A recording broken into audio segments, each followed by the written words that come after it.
Recording now. We're just going to chit chat for a little bit. So do you leave tonight to head back home? Um, no, our conference won't be over till about 6 o'clock, so I leave in the morning to go back home. Oh, all right. Which part of Manhattan are you in? I am right next to the Manhattan Bridge, So, the I big told you, Lord, bridge. yeah, the food in Manhattan is just so good. I've heard that. I haven't. I just got here late, so I didn't get to eat. Like I was afraid to walk at night here, like unfamiliar territory, right? Kind of Of cautious. course. Yeah, no, of course. You have to get a piece of pizza, of course. Are you a I pizza I eater? heard I love pizza, so yes, Oh I my heard God. about that. We when we were there, we went through Little Italy. It's about maybe 4 or 5 blocks long, and Really? Yeah, I think I've heard that. There's a little Italy and a little China, maybe? yeah, they're really close to each other. But Okay, I mean, Little Italy, and they just have these like little tiny corner restaurants. You go in, oh, that's very cool. it's amazing. So I I'm highly hoping, recommend. yeah, I'm hoping I'll make some friends today that will invite me out to eat that know things, right? Because a lot of these women live here. Oh, perfect. Yes, I'm Yeah, sure they will. yeah. Um, all right, so we're going to start the show. Okay. So welcome everyone. It is Friday, June 17th. Um, this is the Smart Market call, and we are extremely excited today to have with us Christi Powell. And Christi Powell is, I'm going to let you say what your title. She works with 84 Lumber, and your title is Women Business Enterprise Market Manager. Women Business Enterprise Market Manager. So I'm just going to share the screen here, and let's just talk about 84 Lumber really quickly. They are a supporter of Materials Exchange, which we're, very grateful for. But more importantly, is 84 Lumber is an ambassador, steward, supporter of the industry. You can just see, look at this is the landing page of their website. It's build your career. Like, they understand that we are a people industry, and it's people first for sure. So one of the other things that many people may not know about 84 Lumber, it's privately held and it's owned by a woman. Yes. It's owned by Maggie Hardy. So the world we live in today provides opportunities for resourceful, good, women owned and minority owned companies. And this is what the topic is today. This is a really big, big topic. It's an incredible opportunity. And it's very complex, of course, because there's multiple jurisdictions, multiple entities, private, public, all wrapped into this whole concept. And in the next 20 minutes, Christi is going to make it as clear as possible for everyone, right? Yes. So let me pull this back, and let's just establish who the heck is Christi Powell, and why are you the women business owned coordinator for 84 Lumber?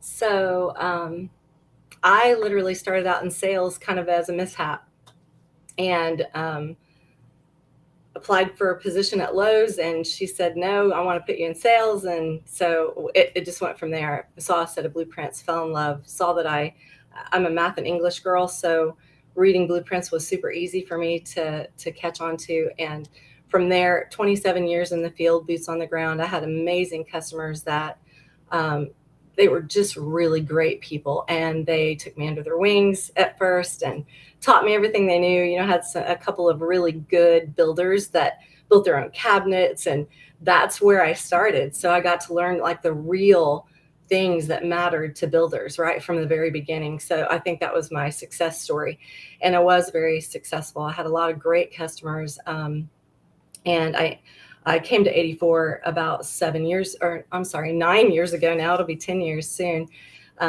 And the first 7 years I was in sales, and a lot of my customers followed me to 84 Lumber. And, I had hurt my knee. I'm getting a little older.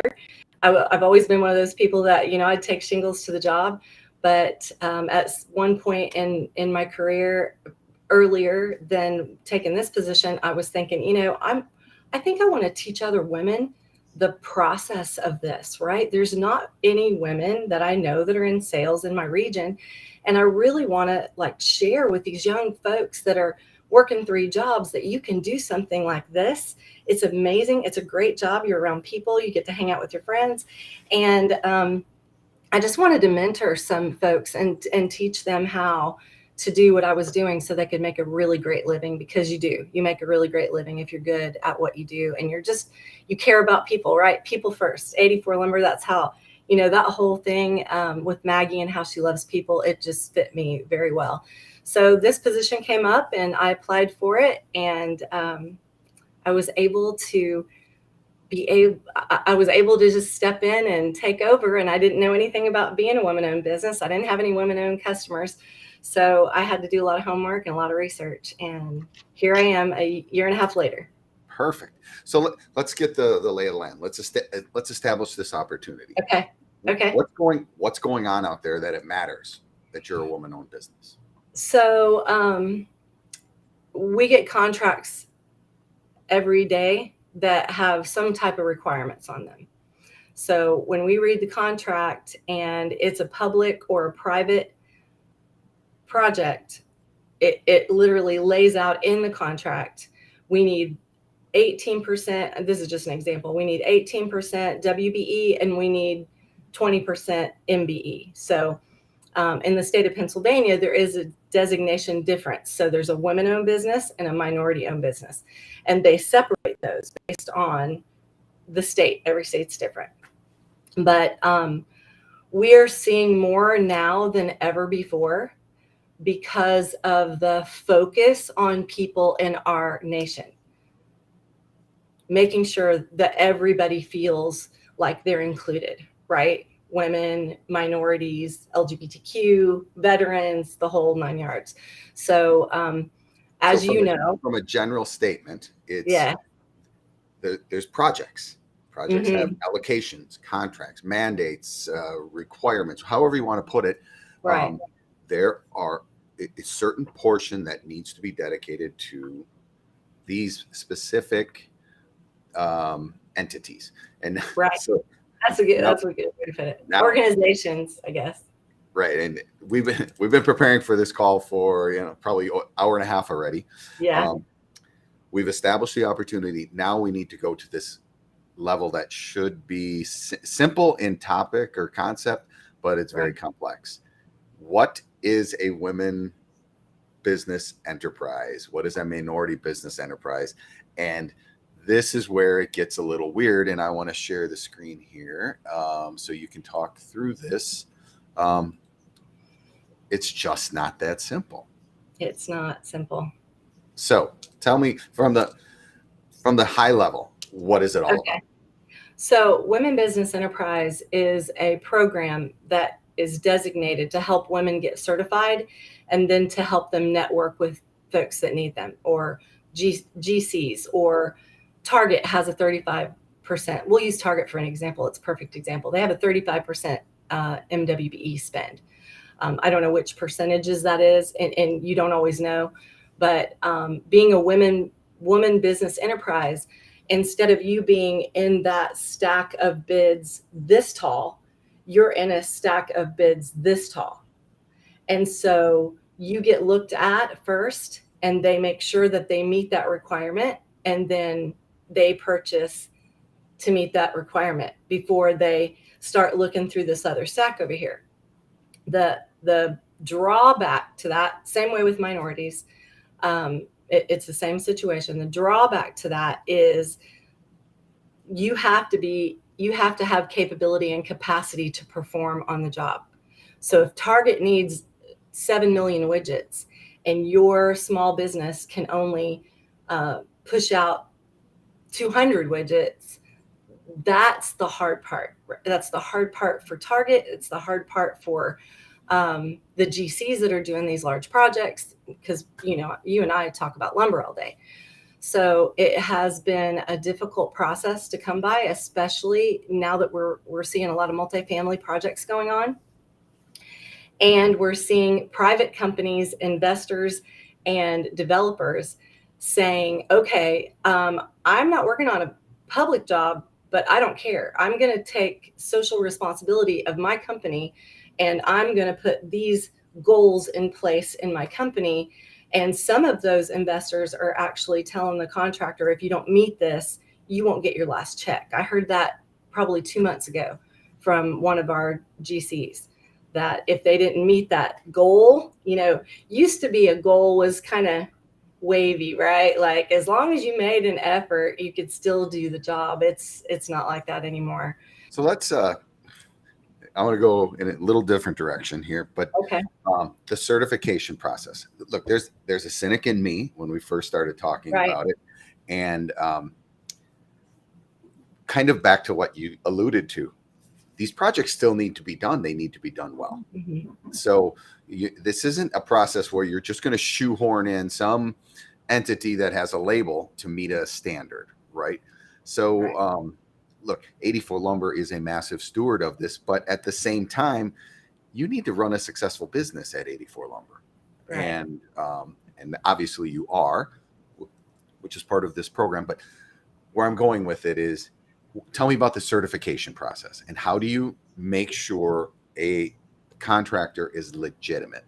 A women-owned contractor, minority-owned contractor is not just a face for some other entity, but a legitimate company as well. So the restrictions, or let's say the guidelines around getting certified, have changed considerably over the last 5 years.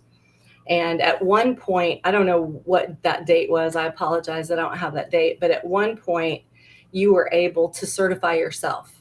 There was something called self-certification. And at this point in the country, there is no longer that in any state. Okay. So you have to go through a regulated application process, and you have to prove that you really are a women-owned business and that you are very knowledgeable in the business that you run.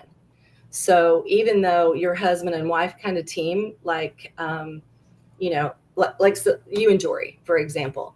So if Jory's 51% owner and you're 49% owner, she can be a woman business enterprise, but she has to know the business as well as, if not better than you. So they really are doing vetting in that process and making sure that people are not just putting somebody's name on the front of an application and then getting certified. Because I do think that some of that was going on in the past. Now, that was prior to me being involved, but these are the stories I heard. So let's talk about the complexities around this. And we have up here the SBCA office locations. Mm-hmm. 2 states next to each other could have completely different processes, right? Yes, and each city and each county, each municipality may or may not have their own certification process. You're absolutely right. So a good place to start, though, is this SBCA office, correct? Yes, the SBA office, which is the Small Business Administration. Starting here is smart because you've got a counselor in your area that you can connect with, and they will actually tell you all the certifications that are available in your area because they are so different, and they'll guide you on which one you should certify for first, or if you should certify for 3. So we're working with a customer now in Tennessee who is a DBE, which is disadvantaged business enterprise. She's an MBE, which is minority, and she's a WBE. So she's all 3. Wow. So when a contractor has a contract from a public or private entity that says, I need W, M, and D, she's got it all covered. She could do the whole job if she had the capability and capacity. So this particular program set up where they're teaching you what all those acronyms mean. And that service is free, and very few people know about it. And then I'm going to flip to this. This is another now website that you highlighted. That's on the federal side. So this APTAC is on the federal side. So if you see a contract you want to bid on, let's say they need, again, we'll start with 2 million widgets, and you sell those widgets or you make those widgets, and you want to get a government contract and you're not sure how to go about the process, and I'm just going to be honest with you, it's not easy. It's worth it, but it's not easy. You have a free counselor at this website to be able to help you negotiate and procure that purchase, right? Or that sale. So the government purchasing from you. So very, very important to be using these resources. And a lot of people don't even know that they exist. Now, in this particular website and the last one, actually, they have lots of resources. So if you're like me, you can sit down at home for 30 days and literally watch and read every single thing on this page, and you'll know more than 90% of the folks in the country about what it means to be a WBE, how to do business with the federal government. Got it. Okay. So look, we've been looking at this problem through the lens of becoming a WBE and MBE. Let's flip the script and let's talk about doing business with one. Look, you can like this program, you can dislike this program. It's here. It doesn't matter. As long as it's in place and it's growing, which we'll highlight a little bit later, you might as well know more. So I'm impressed with what 84 Lumber is doing. Here's your website. We go down to the bottom and it says 84 registration. So let's click that. And what happens here? So this is where, if you want to do business with 84 Lumber Company as a vendor, as an installer, maybe you're a framer and you want to frame on some of our projects, right? We do some turnkey projects, mostly multifamily, or you want to be a customer, or you just want to be in our database. We've created a database where we are connecting pre-vetted, and I say pre-vetted because it's very casual, pre-vetted women, veteran, and now we're even, because of the need for labor, right? So if you're even a small business, we want you to register here. So if you're certified as a small business, certified as a women-owned business, a minority-owned business, any of those acronyms in the country, okay, there's a lot of them.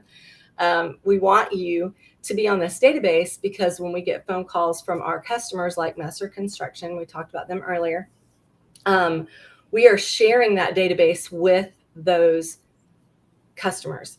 So even if we're certified in the area and we get the $6 million framing project, the $6 million framing part of the project, they still have another 7 or 8 million to meet. So even us being big helps, but they still have to have more, right? They have to have minority, they have to have more women.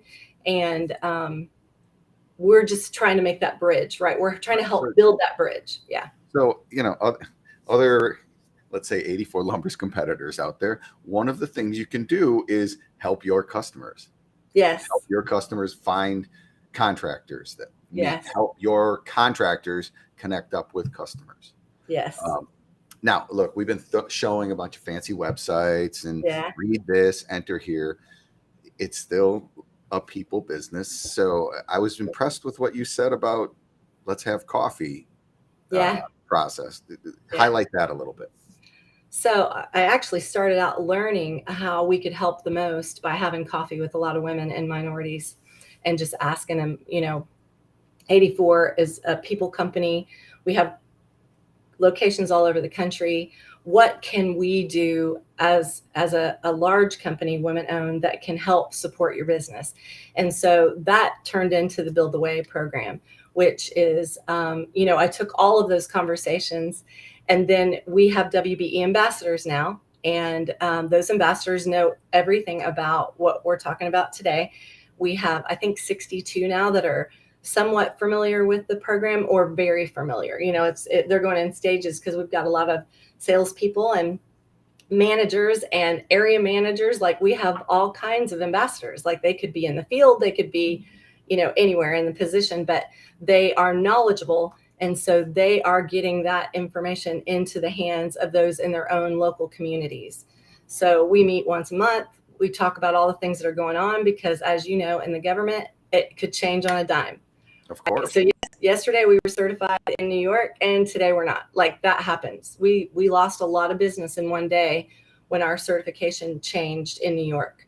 So it happens based on politics. It happens based on economy. It happens based on a lot of things. Like, it changes. So we keep all those gentlemen and women up to date on what's going on so that they can serve their communities and help women and minorities grow in their own business. So if they're interested in doing business with us, I do encourage our ambassadors to have coffee with them and just get to know them a little bit better, find out what organizations they already belong to. So we're kind of doing a pre-vetting process to help our GCs find those folks, and then they get put into our database, which is this registration right here. It's such a smart idea. There is this opportunity out there. Take advantage of it, right? Right. But you still have to be a successful company, so you don't run into the battle without knowing who your soldiers are next to you. Yes. Sit down, have a cup of coffee. You can figure out if someone is not going to be the right partner. Right. Just because they walk in the door, I'm certified with all this, doesn't mean you want to do business with them, right? Right. And a lot of times, if we can go take a look at their jobs, we want to go look at their jobs. We ask them, hey, what projects are you working on? Let me go take a look at that. I do that all the time, and I encourage our ambassadors to do the same, because I don't want to introduce one of my best customers to somebody who's just saying they do the work. Yeah, can you imagine? No, I cannot. Walk in with your tail between your legs. No. I introduced you to embarrassing. this contractor, and it came through kind of bad. Oops. Okay. Look, we're talking a lot about facts and forms and that. Let's talk about something that I think is more important, and that is the overall reason of why. Why should we do this? Why is it good for the industry?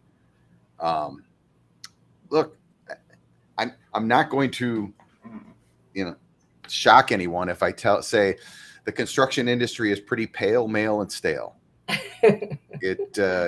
Historically it's men, especially at the ownership level, white men building buildings with other white men. But it's gotten us this far. But why is it better to do something? So, one of the statistics I shared with you last night when we talked through some of this is the top 10 construction companies in the United States are, in revenue. 6 of those 10 are either ran by or owned by a female. So it's proven, it's proven there that we add value. I'm not saying that we are the best, because I think we're better. I know we're better together. There's a lot of things I couldn't have done. Absolutely. I couldn't have done a lot of things over 27 years without my engineered wood designer, who was a man, right? My manager, who is an amazing manager. My boss now, the great guys. So, but when you put those gifts that women have, which is organization, multitasking, creativity, right? Like, I have a male brain, so the creativity, other than me coming up with programs, like I'm a facts and figures girl, but creativity when it comes to, like designing something, that would not be my thing. But I know a lot of women who are so good at that. And you put one of those designers with one of those men that are in sales and just know how to put an LVL underneath the staircase. And, I know how to get a floor system sized and make sure it's the right load. You put both of those together and you put them all in a bowl, it's like the client has the best porridge, like. Well, it's interesting. I had dinner with a framing contractor 6 months ago, and we were reminiscing about the good old days, and he would put a crew of carpenters into a school bus and drive them to a project, and they drink beer all the way home. And yes. Great. That was the early 80s, right? Yeah. 90s, maybe 90s. Right. Fast forward to today, we're building offsite. There's so much more coordination and collaboration. Guess what, everyone? Things are different. They are. And there's a lot of positions, right? More than ever. Now that we've got a lot of tech in there, like women, they're seeing the opportunities and they don't have to be in the field with a hammer, right? Of course. Well, and ironically, we're moving towards eliminating the heavy lift. We're moving Right. towards eliminating swinging the hammer. Well, it's not safe, even for the men, right? Of course. Well, and ironically, the southern yellow pine is harder to nail through. That's a fact. Mm-hmm. It is. And the people in the north say, I'm not building with pine because it's too hard. But it doesn't matter anymore. They're using air nailers.